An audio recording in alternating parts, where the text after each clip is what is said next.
When your business is failing, you're constantly like, I need to make sales, I need to make sales. But when you step back from that and you think about like educating and entertaining, informing people, that's when they start to buy into you. I really started to enjoy what I was doing. Welcome back to Business Talk, a short-form video marketing podcast. I'm your host, Austin Armstrong, and on this show, I interview the best content creators and entrepreneurs who have leveraged short-form video to actually drive leads and sales. In this podcast, we dive deep into their tactical strategies so you can get actionable takeaways. You can connect with me on social media at SocialtyPro. Today's episode is sponsored by my company, Syllabi.io. Syllabi is a one-stop shop for video marketing on social media. From finding trending topics your potential clients are asking for online, to generating you video scripts, creating faceless videos with your AI clones, and even direct publishing to your social media accounts. Syllabi's got you covered. You can get started today with a 7-day free trial in the show notes. Let's jump into today's episode. Today's guest is Maddy Alexander-Grout. Maddy is a money specialist turned visibility strategist for neurodivergent entrepreneurs and founder of Mad Money app. Obsessed with TikTok, she loves helping people to tell their story with social media. Maddy helps people to find their own groove with social media and personal branding without burning out. She's an author, ex-radio presenter, speaker, podcaster, and lover of rainbows. Maddy, I am so excited to chat with you today. Thank you so much for joining me.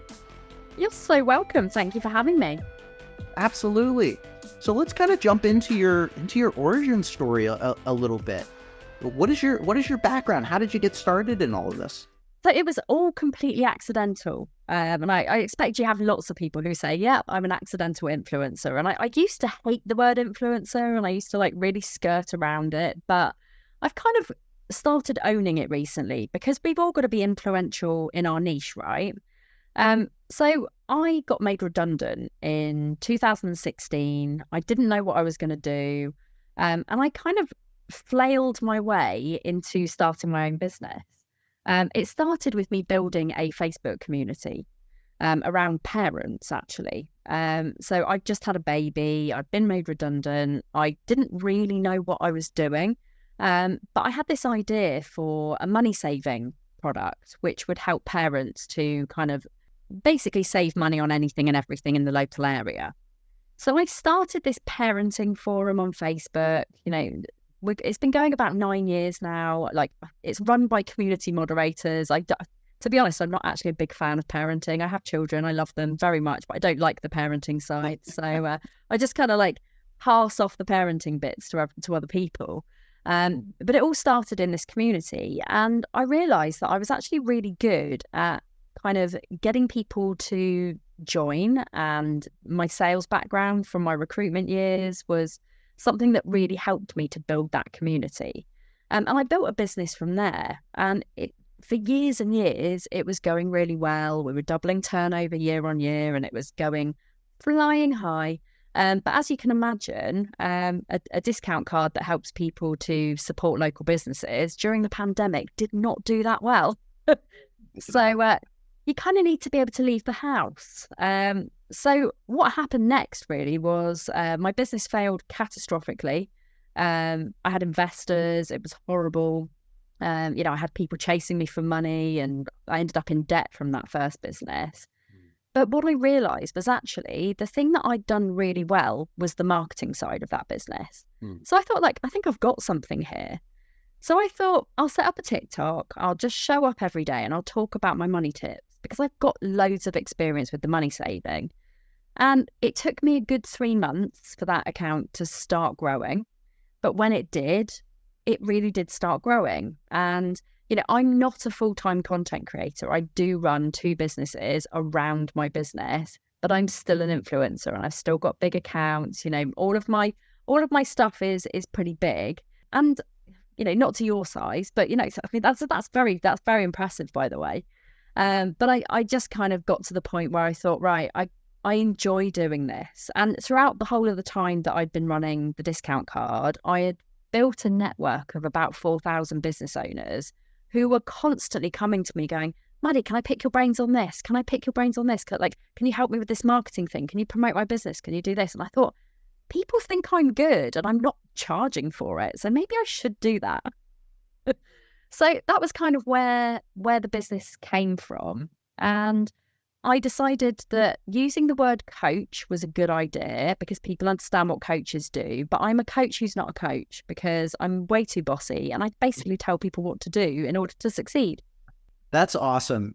So much there that I want to unpack. Firstly, I love your grit and tenacity of coming back from a failed business, because that can be demoralizing when you have investors that lost out on their money. Like, that's kind of the nature of investing in business sometimes. But the fact that you didn't give up and you really paid attention to what was working, you took the lessons from the failure. Like, every failure has lessons, right? And absolutely, and applied that to something new, and it's working. So that's so commendable. First of all. And I also thank you. It was hard. It was hard because the business was actually, being completely honest, it was failing for 2 years before I decided to pull the plug. Yeah. And I kept it going because I really believed in my idea. I was so stubborn and I thought, do you know what? This is going to work one day. And it was only when I got to the point where I was like, I can't pay back these credit cards. This is getting to the point where it's really personally impacting my mental health and my well-being. My family was struggling. I had 2 young kids, and it was just, all of it was just really difficult. And I kind of thought, this is because I'm a rubbish entrepreneur, right? I thought maybe I'm just not as good at what I think I'm good at. And then I had the very, very interesting discovery that I've got ADHD. And that changed everything, because I was like, I'm not broken. I'm really not broken. I'm just not built to make my business run the same way as, all of the gurus that you see who are making multi-6 figures, multi-7 figures, whatever. Like, I am not that person. Like, I'm really determined. I'm really ambitious.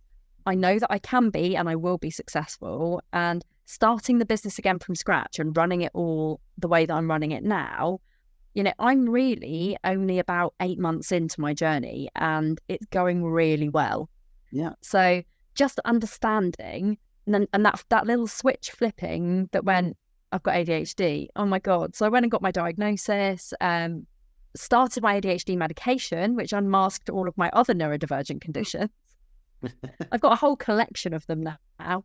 And then I thought, you know what I'm going to do is I'm going to specialise in helping neurodivergents to get visible with their businesses because they learn in a different way. And now I'm building a community of neurodivergent entrepreneurs. I've got people from all over the world in it. I only launched it a couple of weeks ago and I'm like, what's going on? This is fabulous. And they like my crazy brain just as much as I do. I love that. I am going to, you might already be aware of him, I don't know. I'm going to definitely connect you with Patrick Casal, who has also been on this show. He is a neurodivergent content creator focused on therapy. So he has this, but he's expanded that quite a lot to doing workshops, international workshops and local workshops for neurodivergent entrepreneurs and business owners. So I think there's definitely, and he's got a decent sizable audience as well. So there could be some really solid collaborations there. So I connect you with Patrick. So I want to dive a little deeper into TikTok. So when did you first start creating content on TikTok? And you said it took a couple months to get to grow. Yes. What was that first video that popped for you? So kind of two questions. Okay, so my first account that I created was Maddy Alexander-Grout, which is still around. It's my backup account in case TikTok do that whole banny thing, because I get a bit worried about that. But it was the account that I set up during the pandemic, and I just did really terrible videos with my kids with filters and like all sorts of little like voiceovers, and I did dances, and I was a bit overweight in the pandemic as well. And actually some of those were really successful for the wrong reasons, because I was like dancing, boobs in face, like crazy. And it was just a place where I saw like for messing around really. And then in the middle of 2022, I had my Instagram account deleted. My Instagram account had 25,000 followers. And every time I set up a new account, it got deleted again. And I think I got hacked. I kind of know what happened. You know, those horrible people that come along and they're like, hey, your Instagram's not growing that well. You know, do you want to buy some followers? And I said, no, I don't want to buy followers. Like, I don't want to be creating engaging content for nobody to like it, which is what happens when you buy bots, right? So I said no. And this guy got really quite annoyed with me and quite shitty. And he decided to give me followers. He gave me 10,000 followers. So I was trying desperately to delete them all. Instagram went, whoa, too much activity, and just blocked me. Not only did they block me, they blocked my IP. So every time I tried to create a new account, it died. Oh. So at that point, I thought, I'm done. Like, what am I going to do? Like, I'm completely done. I need to just go home, basically. And this was during the time when my business was going under. It made me feel horrific. I was just so low. My mental health was on the floor.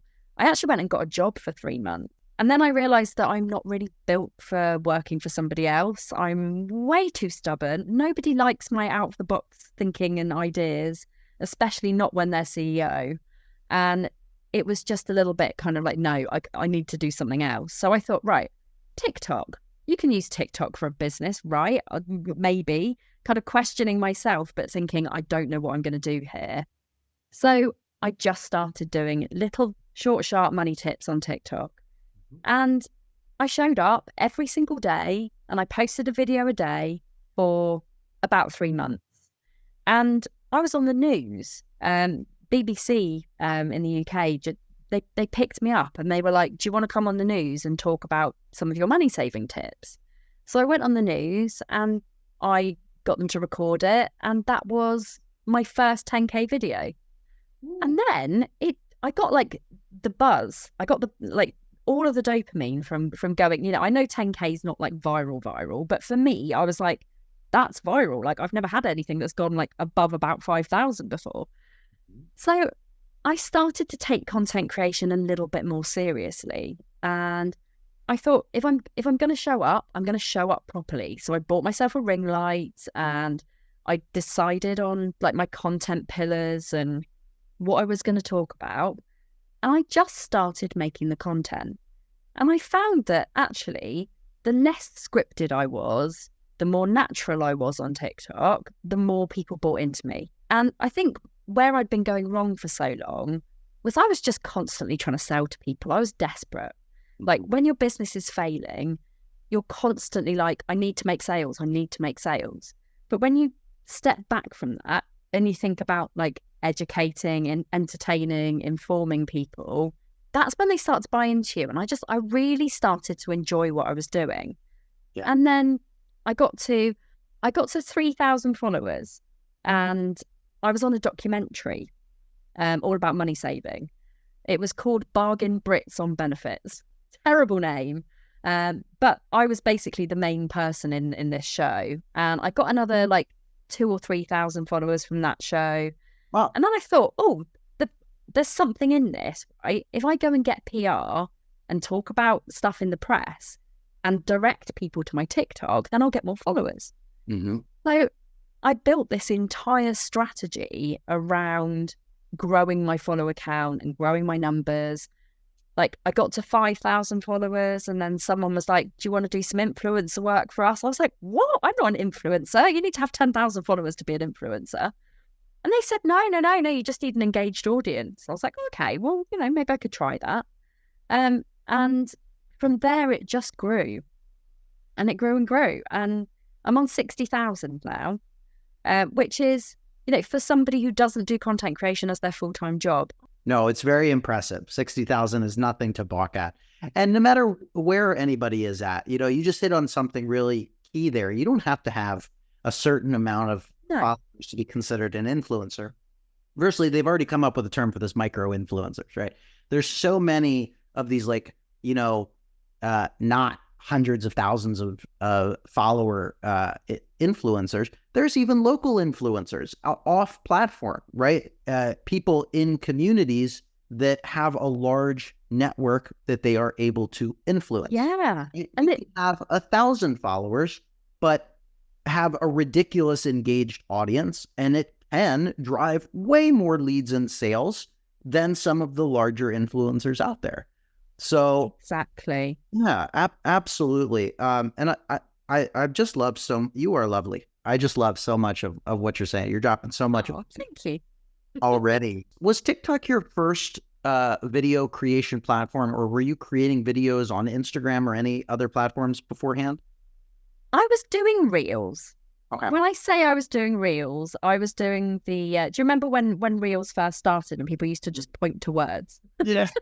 That was what I was doing. I mean, but I really did get into the word pointing. And I remember feeling so embarrassed when somebody kind of bumped into me somewhere locally and they were like, "You're the lady who points at words on Instagram." I'm like, "Oh, that's not what I want to be known for." Like, so yes, I did do a bit of video content, but not very much.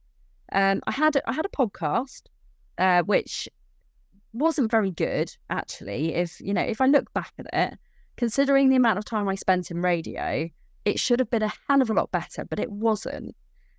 So when I relaunched my podcast, so I've got a podcast now, Mad About Money, which is on YouTube, it's on Spotify, it's on Apple Music, it's on all of the platforms. I get more listens than I do views because I'm not very good at the whole YouTube, making it pretty and actually making people go, "Oh, that's a video I want to watch." I'm just bung it up because I'm so not on that platform. Yeah. But what I did do today was I invested in some somebody to help me with chopping my bits down. That sounds rude. Chopping all of my podcasts down so that I can put them on TikTok, which I think is going to be quite exciting because they're great conversations, just like we're having now. Yeah, that's a whole style of content that's performing exceptionally well. And there's been startups now like Opus, Clip, and Munch that basically do it for you. Yeah. Opus is growing like crazy. In particular, they're a lot of fun. So, how is your content? You mentioned the pointing, and now you're just delivering incredible free value, which I think in and of itself, I just totally agree with. Right, like it almost sounds counterintuitive to give your best information away for free, but it does, but it doesn't. Yeah, and I think it's something that I've learned. Really, so I actually deliver all of my TikTok training courses, my beginners ones. I deliver those for free just to get people into my lead funnel, and it works an absolute treat. I get one-to-one clients from it. I get people in my membership. I get people on strategy days, and it's that kind of, it builds that know, like, and trust. But they also go, "Oh my God, Maddy's shit hot at what she does." And they love me. And then I get loads of LinkedIn recommendations. And I'm like, yeah. So I basically use that free link.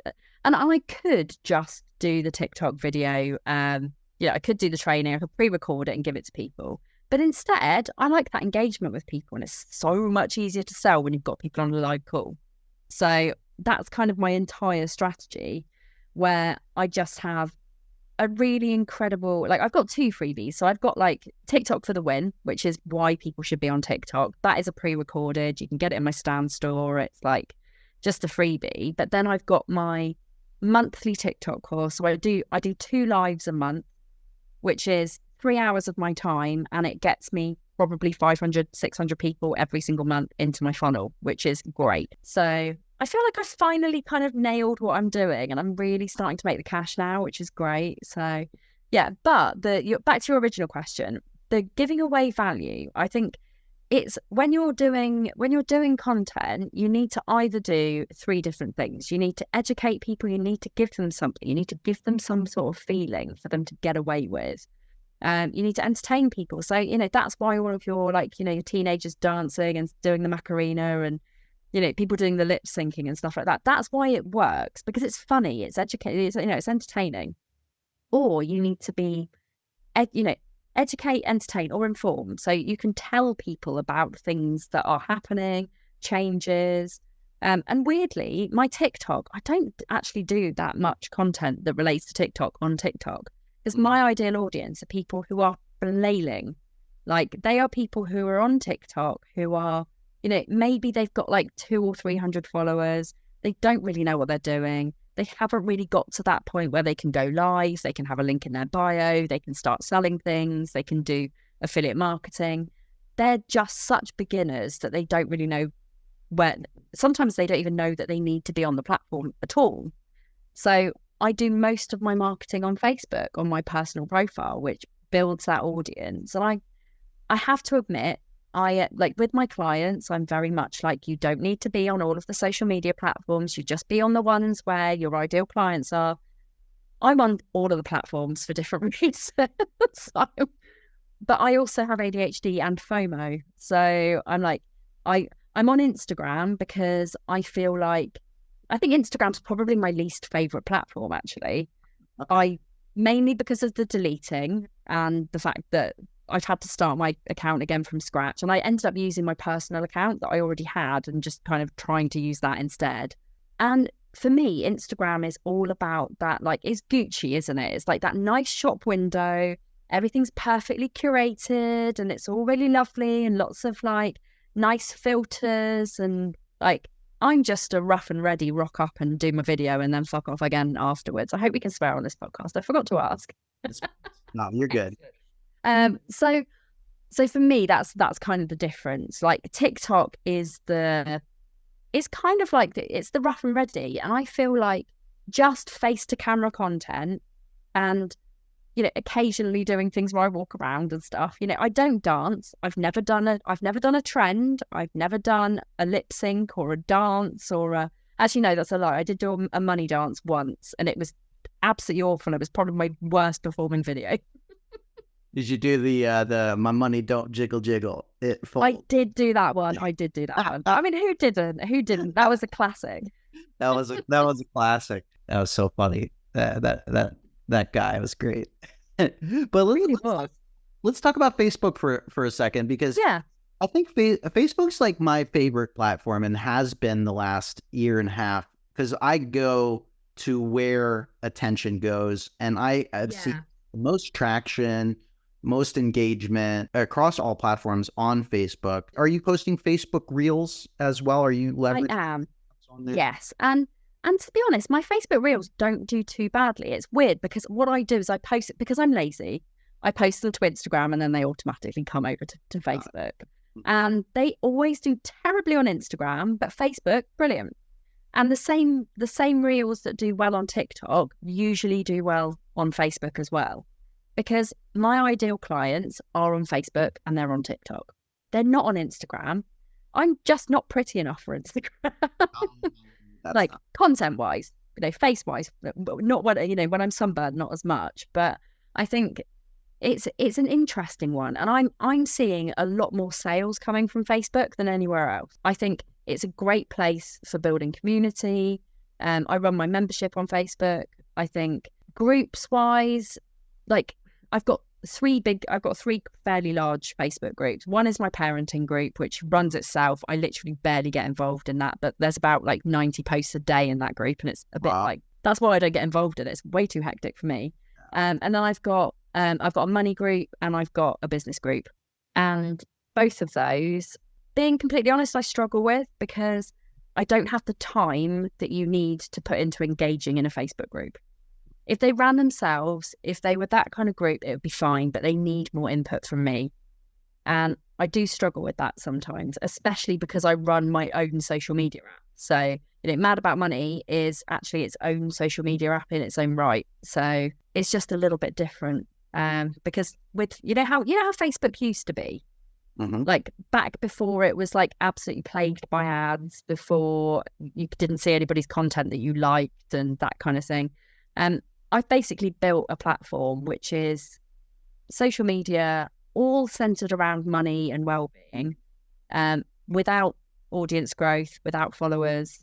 It's all about education and support. So it's about people looking after each other without those social pressures.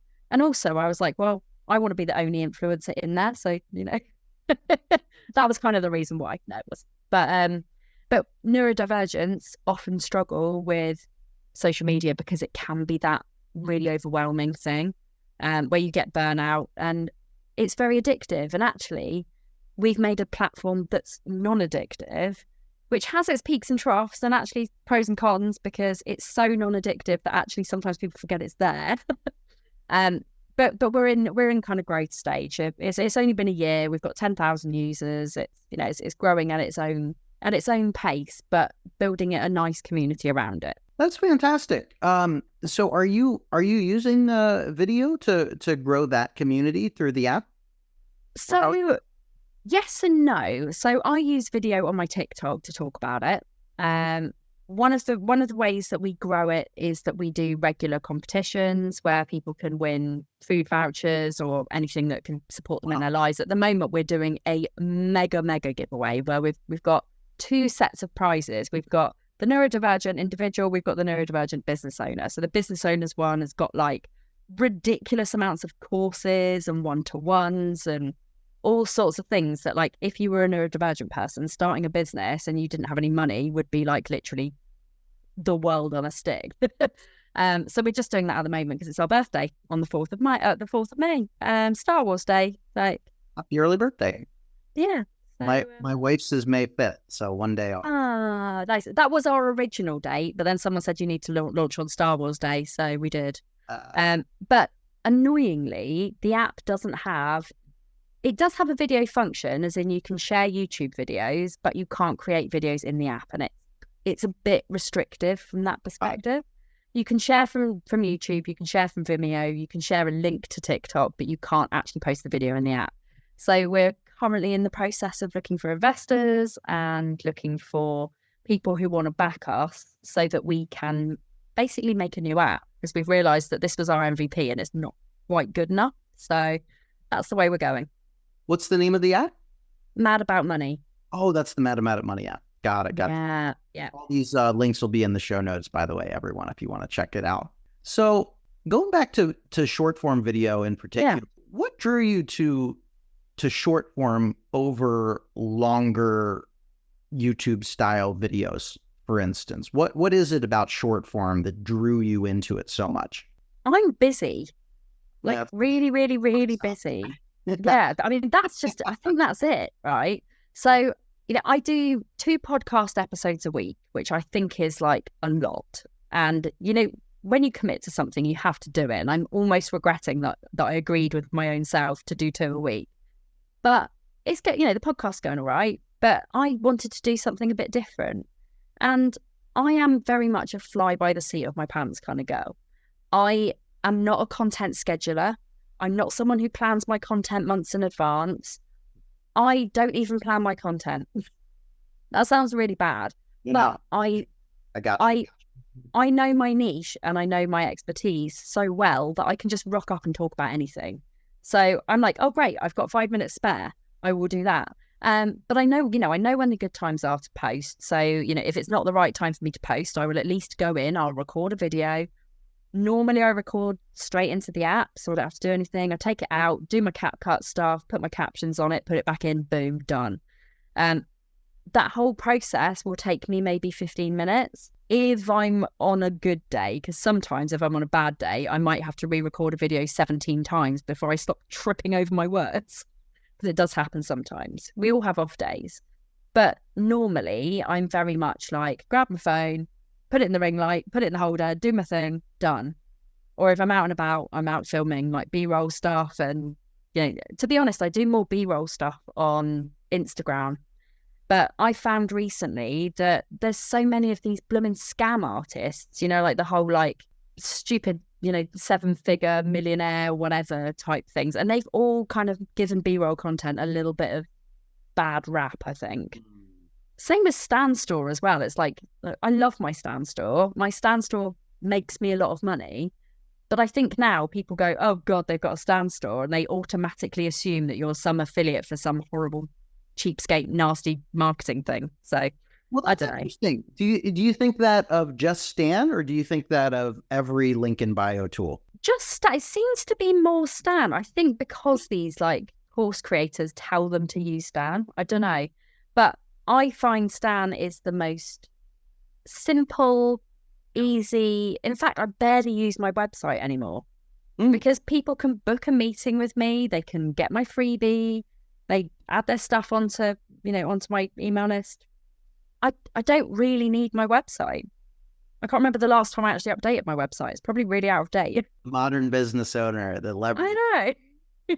I completely agree. I mean, I use Stan. I've had Stan for probably almost 2 years. I'm in Stan's ambassador program, which was great, and it kind of just dropped off the face of the earth. But I've been a little too lazy to switch over to anything. But it's still like great. Like Stan's awesome. It's so easy to buy, isn't it? It's like click, done, sorted. Yeah, they have courses in there, email funnels, like the whole 9 yards. It's awesome tool. But I haven't heard that feedback before, so that's really interesting. That's the sort of in the know that you're seeing. Well, I don't know. I just think it's a as somebody, but then I talk about all the scammy, horrible courses all the time. As a money specialist, I am constantly out there warning, and I actually paid to do one so that I could go in and investigate Secret Squirrel. Nice. They found me out quite early, and I got chucked out. But it was only because I was starting to talk about it on my TikTok, and I think somebody got wind of it. But it was just over. I think it was something like 1,000. Yeah, so like £1,700 or something to do this course. Wow. And I thought about it and I thought, do you know what? I've got the money to do it. I'm going to go and test it because I think if I can prove that this guy is a scam artist, that actually I'm going to get loads of followers from this. And I wasn't wrong. Because lots of people were like, oh my God, thank you. I almost signed up with this and like didn't. So, I saved people a lot of money there. Yeah. But also I found out that annoyingly, it's not actually a scam, but it is just highly unethical marketing. And you have to be a highly unethical individual to go and sell something to desperate people that is almost a guaranteed to make you millions type of thing. Sure, you can make good money from it, but only if you promote the course. And I was like, not a chance am I promoting this, because it's just a guy teaching you how to sell his course, essentially, and you're paying for the privilege of working for him. Clever. Clever, but dodgy. And the Andrew Tate model there. Pretty much that, yeah. This guy, like, I won't say who he is in case he's from like Whedon or somewhere. Like, you'll know who he is if you know what it is. But like, it's one of the big ones. Just do your research before you go and sign up for them. But I went in fully eyes open, knowing exactly what it was, and I just thought I need to be able to talk about this confidently from a experiment perspective. And yeah, I lost my money, but I knew I was going to, but I proved myself right. So it's all good. Well, that's great. And that's very commendable. And so as much as you feel comfortable sharing this, you are a money expert. You've had a lot of action on social media with short form video. For somebody that's listening that maybe is just getting started, how much money have you made? So I'm going to go with probably the last year where I've been doing it seriously as an actual income. From influencer marketing last year, I think I made about 35 grand. Amazing. Total business wise, last year, I think that was predominantly the money that I made because I was kind of coming out of a failed business, starting a new one. This year, so far, I'm on about 47. Amazing. If I carry on this way, I'm going to hit my 100k target by the end of the year. That's what I'm going for. Just had my biggest ever month, which was 26 grand. That'll be my April minimum, because actually I've still got a couple of things that I'm hoping might push it up to 30. Which is really cool. And I'm really, that's more than I made in like my salary job before I became an entrepreneur. It's the first time that really I've actually started to make any sort of serious money. Most of it is from the back end rather than the front end. So I do the TikTok creativity program. When it was beta, it was great. I was making like £600-700 a month, easy. Now it's gone to the creator rewards program. I'm making about 50 quid a month from it, and it's not really anything to write home about. However, when I was recording my podcast earlier, I had like a really big penny drop moment. Maybe I'm not spending as much time on my content as I was when I was making £600-700 because I'm not in that desperation station kind of place. I'm like, my actual business is doing really well. So I'm not just building that lead funnel. I've got a reputation. I've got all these amazing LinkedIn recommendations. People know who I am and what I'm doing. And people are paying me for it, which is great. I put my coaching prices up at the beginning of the year. I'm now like $240 an hour. People can do like a short power hour with me just to kind of, get on the train and see what I'm like. And also I work mainly with neurodivergents, and in the UK there is this amazing scheme called Access to Work, and most people get my services through that, so they don't have to pay. The government does, which is always nice. There are changes coming with that, but I think total wise, I'm really pleased with where I am because I'm still early days, and the sort of people that I kind of work with initially, most of them don't really have any cash. Mm-hmm. So I had to work really hard on my money mindset to go from being somebody who helped people out of debt with money saving and all of the stuff that I've been doing for the last 10 years. When you're constantly talking about the lack mindset, it's quite hard. Even though I was starting to grow, it was hard for me to kind of get out into the abundance mindset. But I feel like it's finally sort of shifted a bit because I'm moving away from constantly just talking about debt and spending addiction and all of the horrible sides of money. And I'm now talking about the more positive, like the growth, the wealth, the saving, the planning for the future, making more money in your business. But ultimately, the thing that I'm really focusing on and the thing that I'm loving is helping people to get more visible, because I did it myself. I got on the documentaries, I get in the papers. Like now I'm like, and I have made it across the pond now as well. I've been in the US sun a few times. So it's kind of a realization that my money mindset was stuck where it was 10 years ago, where I was in 40 grand's worth of debt, where I was struggling. And now I'm not. And I've kind of come to the realization that the more money you have, the more you can help people. That was the thing that switched for me. Thank you so much for that transparency and sharing all of that. I think it's very realistic, right? To your earlier point, it's not, you're not like make seven figures, make millions off of this. It's bullshit. Yeah, I genuinely feel, it's not, because there are people who genuinely are making that money out there, but there are also normal people who are, starting to get better at what they're doing. And I think it's really important that we share that not everybody is flying and making that, like making all those, give me 10 years, 100% I'll be up there and I'm going to do it. But the people that I work with now, the people that I help, if I was out there going, oh yeah, I'm multi six figures and blah, blah, blah, I think they'd be like, no, don't want to work with her. I am always really honest. Like what you see is what you get with me. There is like no airs or graces. I am what I am. And I think people respect me for that. And they know that I haven't come from, silver spoon in my mouth. I've never been handed anything. I've been in business for 8 years and I've failed my way to where I am now, where I'm only just starting to make a difference. And I think often especially for neurodivergents, that can be their story. No. So being real, being realistic, and saying to anybody who's listening to this podcast, because they're clearly listening to it because they love you and how successful you are, that it's not just a successful or non-successful. There is a path, there is a journey, and it is a staircase. And you're going to climb up some of them, and then you're going to fall down some of them. Then you're going to climb up, then maybe you'll fall off the side a bit. And then you might get to the top and then fall off the edge completely. Or there might be another staircase and you just kind of join on that one. So it's a journey, and I feel like I'm starting to get further up the staircase so that I can be really proud of what I've achieved. You are certainly marching up that staircase. You are doing amazing things, Maddy.